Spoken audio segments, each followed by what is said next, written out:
तो देखो बच्चों, अब हम अपना एक नया चैप्टर स्टार्ट करेंगे। बेसिकली यहाँ पर जो आपके दो चैप्टर्स का एक कॉम्बिनेशन रहने वाला है, एक कंसोलिडेशन एंड दूसरा क्या है, बिजनेस कॉम्बिनेशन। ठीक है, तो बेसिकली यहाँ पर हम कौन कौन से इंडेस के बारे में डील करेंगे। तो पहले हम देखते हैं, जैसे कि इंड AS 27 है।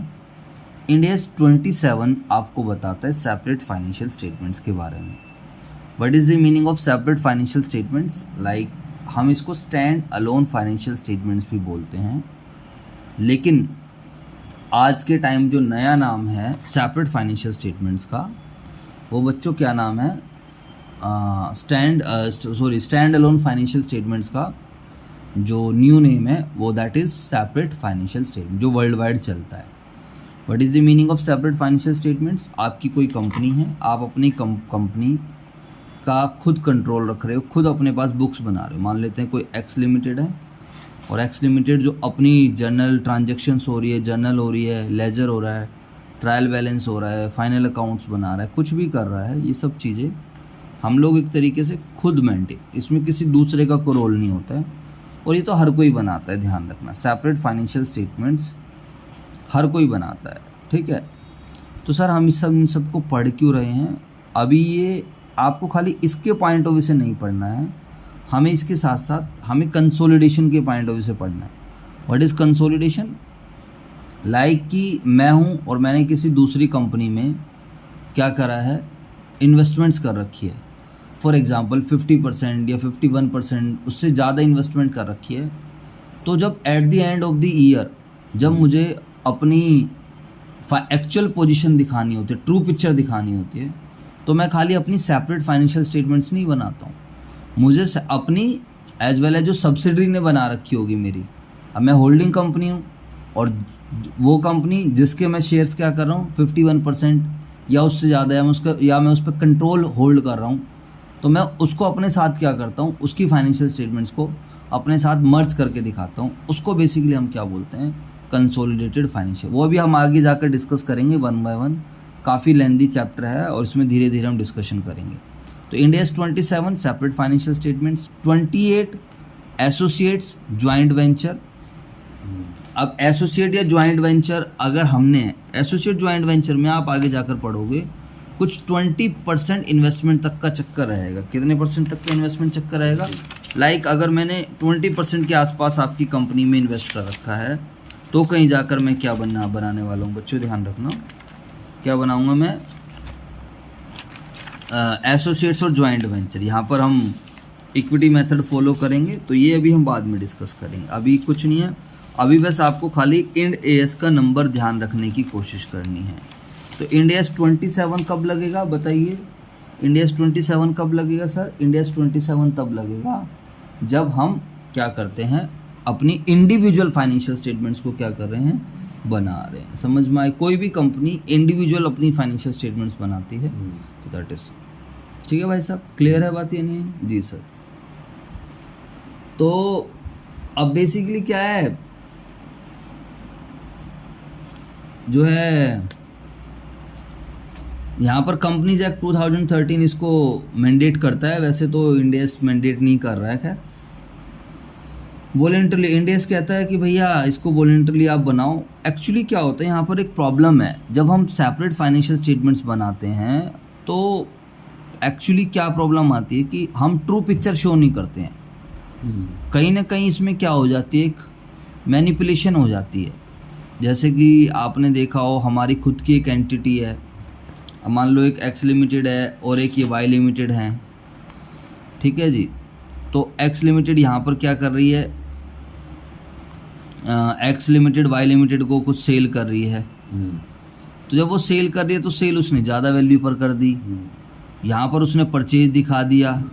तो कहीं ना कहीं टैक्स को बचाने के लिए कई बार क्या होता है, आपने देखा होगा कि हम मैनिपुलेशन कर जाते हैं। जैसे आप उसमें पढ़ोगे, क्या बोलते हैं, इनकम टैक्स में ट्रांसफ़र प्राइसिंग का भी कॉन्सेप्ट है।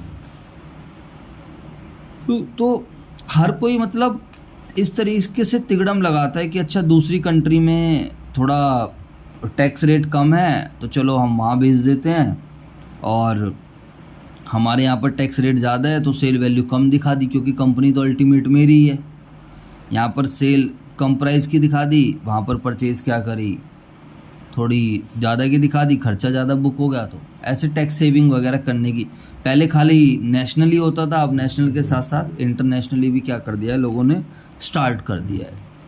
तो इसीलिए कहीं ना कहीं अगर हमें ट्रू पिक्चर रिप्रेजेंट करनी है, अगर हमें ट्रू पिक्चर शो करनी है, तो इट इज़ बेटर कि हम क्या शो करें, ध्यान रखना, कंसोलिडेटेड फाइनेंशियल स्टेटमेंट्स। क्योंकि कंसोलिडेशन में जो भी इस तरीके की चीज़ें रहती हैं, कॉन्ट्रा आइटम्स, वो आपस में कैंसिल हो जाते हैं। कहीं ना कहीं ट्रांसपेरेंसी मेंटेन करना ज़रूरी है, रियल पिक्चर को दिखाना ज़रूरी है। तो हम आगे जाकर देखेंगे कैसे करने वाले हैं इन सब चीज़ों में। उसके अलावा इंडिया 28 डील करने वाला आपका एसोसिएट्स और ज्वाइंट वेंचर में, ठीक है जी। बेसिकली ज्वाइंट वेंचर और एसोसिएट्स वही 20% वाला चक्कर है, ठीक है भाई साहब। ज्वाइंट एग्रीमेंट्स भी बोल देते हैं, ज्वाइंट वेंचर भी बोल देते हैं। अभी बता दूंगा मैं joint agreements and joint ventures में क्या डिफरेंस है। कंसोलिडेशन में बिल्कुल आ जाएगा कि जी हम किसी कंपनी पे हमारा कंट्रोल आ गया पूरा पूरा, यानी कि एक हमारे पास कंट्रोल आ जाए। दूसरा क्या है, हमने उसके 51% या उससे ज़्यादा शेयर्स क्या कर रखे हैं, होल्ड कर रखे हैं। जो हम आगे भी पहले भी पढ़े थे, हमने होल्डिंग कंपनीज वगैरह बोल देते थे, ये पहले भी था हमारे फाइनल में। हाँ, 112 बेसिकली डिस्क्लोजर पे डील करता है। कहता है बस भाई इसमें ज़्यादा कुछ करना नहीं है, इसमें आपको जो जो चीज़ें डिस्क्लोज करनी है उन चीज़ों पे ध्यान देना है। एंड आफ्टर दैट ऑल एक ज्वाइंट अरेंजमेंट्स के रिलेटेड कुछ टॉपिक्स हैं और वो आपको 111 का रहेगा, ठीक है जी। तो वो भी हम 1 बाय 1 इसको डिस्कस करेंगे। बाद में एक इंडिया 103 आएगा जिसको हम पढ़ेंगे। 2 चैप्टर हैं, ये बिजनेस कॉम्बिनेशन चैप्टर है, ठीक है। जैसे वही अमलगामेशन वाला, हाँ जी, अमलगामेशन की तरह।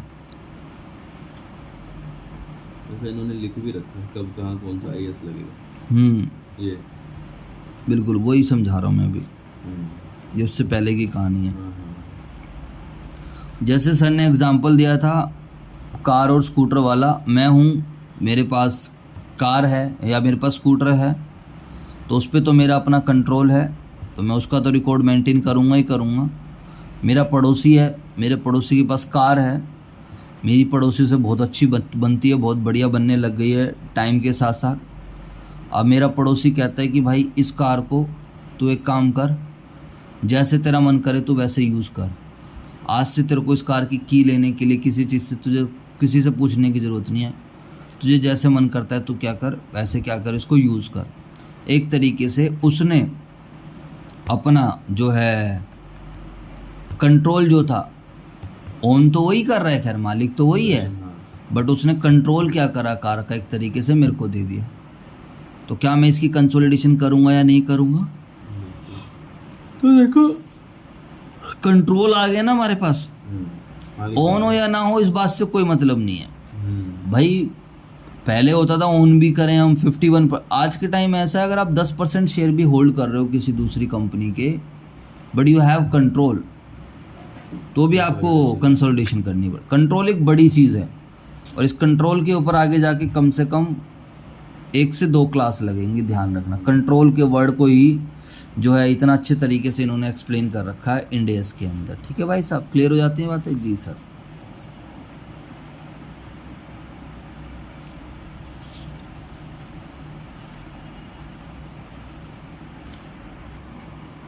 ठीक है, चलो।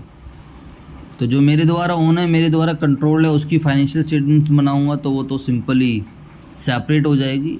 बट जो मेरे द्वारा ओन नहीं है, बट कहीं ना कहीं मैं उसको कंट्रोल कर रहा हूँ, ठीक है। अभी हम 1 बाय 1 इसको देखते हैं। सर ने इसके बारे में हमें समझाया है थोड़ा सा, फिर हम अकाउंटिंग पर भी थोड़ा डिस्कस करेंगे, थोड़ा 1 बाय 1 बेस बनाएंगे। जी सर।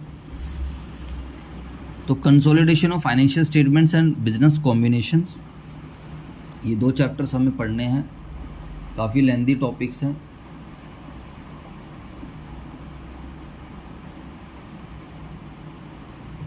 सर कह रहे हैं 28 क्लास लगेगी अराउंड, बाकी देखते हैं भैया हम कितनी क्लास में कवर करेंगे। फाइनेंशियल स्टेटमेंट्स हम ईयरली भी बना सकते हैं। इंटरीम क्या होती है? क्वार्टरली बनाना, साल में कई बार प्रिपेयर करना फाइनेंशियल स्टेटमेंट्स, उसको बेसिकली हम क्या बोलते हैं? इंटरीम का नाम दे देते हैं। Separate financial statements, consolidated financial statements. Separate financial statements को हम क्या भी बोलते हैं? Stand alone financial statements. ठीक है, आप ये सब लिख सकते हो। सेपरेट फाइनेंशियल स्टेटमेंट्स नया नाम है, आज के टाइम मार्केट में ये नाम चलता है, और स्टैंड अलोन फाइनेंशियल स्टेटमेंट्स पुराना नाम है। कंसोलिडेटेड तो हमने पहले ही पढ़ रखा है, कोई दिक्कत नहीं। अब देखो, we have to apply various Ind AS, एक इंडियस 27 है, कहता है मैंडेट नहीं करता भाई, क्योंकि सेपरेट फाइनेंशियल स्टेटमेंट्स पे कोई बिलीव नहीं करता, ये ध्यान रखो। जब हम बात करते हैं लाइक यूके वगैरह हो गया और सब जगह, तो लोग they do not believe on financial statements, separately financial statements, क्योंकि उन्हें पता है सेपरेट फाइनेंशियल स्टेटमेंट्स में काफ़ी हद तक मैनिपुलेशन पॉसिबल है, तो वहाँ पर मैंडेटरी नहीं है। कहते भाई बनाना है बनाओ, नहीं बनाना मत बनाओ। हमारे लिए वो इतनी इम्पैक्ट नहीं करते, हम तो किसको देखेंगे? कहीं ना कहीं कंसोलिडेशन वाले को देखेंगे। तो Indians 27 does not mandate, but preparation is mandatory by companies act. लेकिन यस, कंपनीज एक्ट 2013 में सेक्शन 129(3) जो बुक्स वगैरह मेंटेन करने के लिए बोलता है, उसके हिसाब से आपको क्या करना पड़ेगा मेरे बच्चों? फाइनेंशियल स्टेटमेंट्स को बनाना ही बनाना पड़ेगा। इसके बाद क्या है? International accounting standard 27 voluntarily financial statements not rely. भाई मर्जी है, बनाना है बना लो, नहीं बनाना मत। IFRS नहीं कहता, इंटरनेशनल अकाउंटिंग स्टैंडर्ड कहता भैया ये रिलायबल तो है नहीं, क्या करोगे बना के। चलो अब हम बात करते हैं मेन सारी गेम कंसोलिडेशन की है। तो consolidation on date when control is obtain. तो यहाँ पर मेरे प्यारे बच्चों, the word control is very very important. इस कंट्रोल के बारे में आगे मैं आपको दिखाई देता हूँ, सर ने बताया था, कह रहे अराउंड 5 पन्ने लिखवा रखे हैं कंट्रोल के बारे में। 1 मिनट,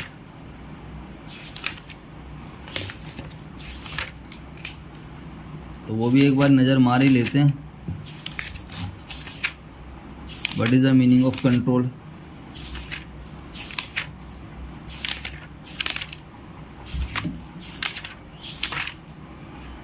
ये रहा, देखो मीनिंग ऑफ कंट्रोल। ठीक है, दिख गया से बच्चों, हो गई तसल्ली। ये रहा, कंट्रोल का क्या मतलब है? Parent and subsidy relationship arises due to control. Whenever investor controls any other entity then investor is called parent and investee is called subsidiary. तो जैसे कंट्रोल आ गया, मेरा आपके ऊपर कंट्रोल आ गया, तो मैं बन गया होल्डिंग, पेरेंट बन गया, और आप क्या बन गए? मेरी सब्सिडरी। बाकी हम आगे पढ़ेंगे, सर ने इसका कुछ ज्ञान दिया नहीं है अभी, तो 5 पेजेस हैं इसमें, थोड़ा बहुत आइडिया लग जाए तो आइडिया लेने में क्या जा रहा है।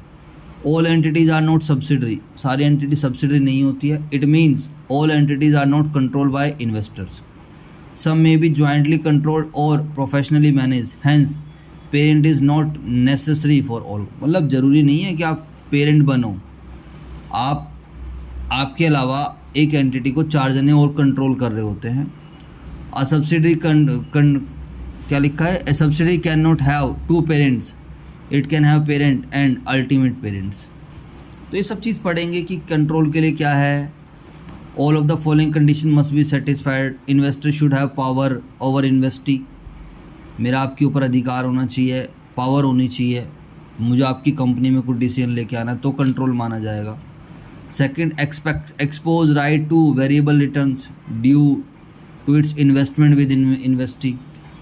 Ability to use such powers, मतलब आपके अंदर ये भी एबिलिटी होनी चाहिए कि आप इस पावर को यूज़ कर सको। Over investee to affect amount of, तो ये सब चीज़ें हम पढ़ेंगे, ध्यान रखना, it is very very important. तो ये देखो कंट्रोल के रिगार्डिंग यहाँ पर लिखा हुआ है, यहाँ पर जाकर आपका क्या हो रहा है? कंट्रोल कहीं जाकर ख़त्म हो रहा है। ठीक है, क्लियर हो जाती बातें। अब हमें ये समझना है कंसोलिडेटेड फाइनेंशियल स्टेटमेंट जब हम बनाएंगे तो consolidation on the date when control is obtain. जिस डेट पर आप कंसोलिडेशन कर रहे हो, मतलब वही डेट क्या है आपकी जिस दिन आपको कंट्रोल मिला है। तो उस केस में ध्यान रखना, हम कंसोलिडेट करेंगे यूजिंग इंडेस 103 जो कि बिजनेस कॉम्बिनेशन का है। डिस्क्लोजर देंगे 112 में, 112 में उसके अलावा associate joint associate joint venture Ind AS 28 में। तो ये आपको ध्यान रखना है। तो अभी बस खाली इंडेस का नंबर ध्यान रखो भाई, बस नंबर में कन्फ्यूजन रहेगी। 27 सेपरेट, 103 जिस दिन आपको कंट्रोल मिल रहा है उसी दिन आप कंसोलिडेशन कर रहे हो, 112 डिस्क्लोजर और 28 associate joint. Consolidation on date after control is obtain. आपको कंट्रोल आज मिला है, कंसोलिडेशन आप 31 मार्च को कर रहे हो, कंट्रोल मिला था 1 अक्टूबर 2022, कंसोलिडेशन कर रहे हो 31 मार्च 23, तो फिर ये वाली सिचुएशन लगे, ये condition. Consolidation on date after control is obtain, तो कंसोलिडेटेड फाइनेंशियल स्टेटमेंट्स बनाएंगे बेस्ड ऑन इंडेस। देखो CFS कभी भी बनेगी तो इंडेस 103 के हिसाब से बन रही है, प्लस इंडेस 110 लगेगा। अगर लेटर डेट पर आप क्या कर रहे हो बताओ, when you are making consolidation on a later date, यानी कि the date which is other than the date of control is obtain. हाँ, डिस्क्लोजर का सेम चल रहा है 112, एसोसिएट और जॉइंट वेंचर एज पर इंडेस 28। समझ में आई बात या नहीं आई? जी सर, बिल्कुल सर, कोई प्रॉब्लम नहीं है। तो consolidation is mandatory in India as per companies act. Companies act भी मैंडेट कर रहा है, सेबी भी मेंटेन कर रहा है। SEBI also maintain its for listed company. SEBI कहता है भैया मुझे तो खाली लिस्टेड कंपनी से मतलब है। इंडेस 1 भी कह रहा है कि भैया आपको क्या करनी पड़ेगी, कंसोलिडेशन करनी पड़ेगी। तो अगर मैं यहाँ पर कुछ लिखना चाहूँ आप लोगों के लिए तो मुझे बताओ, थोड़ा थोड़ा आप लोगों को कुछ नॉलेज बनी। इंडेस 27 क्या है बताओ, सेपरेट फाइनेंशियल स्टेटमेंट से डील करेगा, ठीक है भाई साहब। उसके अलावा Ind AS 103 it should be related to business combination, और ये क्या करेगा मुझे बताओ। ये इंडेस 27 कहता है, ये मैंडेट नहीं करता है, वॉलंटरली कहता है भैया बना लो अपनी इंडिविजुअल। इंडेस 103 बिजनेस कॉम्बिनेशन, ये कब लगेगा ध्यान रखना, कंट्रोल कब लगेगा। देखो दो बातें होंगी यहाँ पर, इस चीज़ को आपको ध्यान रखना। आप कंसोलिडेटेड फाइनेंशियल स्टेटमेंट्स बना रहे हो on same date when control is obtain. यहाँ पर आप CFS बना रहे हो on later date after control is obtain. हाँ, on later date when control is obtain, ठीक है भाई। यहाँ पर सेम डेट है, यहाँ पर आफ्टर लेट है ना, after control on later date that is after control is obtain. Control is obtain, ठीक है। अब कौन कौन से इंडेस लगेंगे वो हम लोग यहाँ पर प्यार से देख लेते हैं। 103 अब CFS के लिए हम हमेशा कौन से इंडेस लगाएंगे, इंडेस 103। यहाँ पर भी क्या लगेगा, इंडेस 103, ठीक है मेरे भाई। डिस्क्लोजर तो कंसोलिडेशन के लिए हम करेंगे दिस 103। डिस्क्लोजर के लिए हम यहाँ पर क्या यूज़ करेंगे मेरे बच्चों, डिस्क्लोजर के लिए हम लगाएंगे इंडेस 112। और अगर आपकी एसोसिएट है या फिर जॉइंट वेंचर है then we will apply Ind AS 28। Clear हो जाती है बातें। यहाँ पर एक नया इंडेस और आ रहा है 110। अब ये क्या है भैया आगे जाकर देखेंगे। चलो जी सर, उसके अलावा डिस्क्लोजर आपको देने हैं, तो डिस्क्लोजर तो खैर कोई वो इतना चीज़ नहीं है, डिस्क्लोजर न्यूमेरिकल इफेक्ट नहीं पड़ेगा।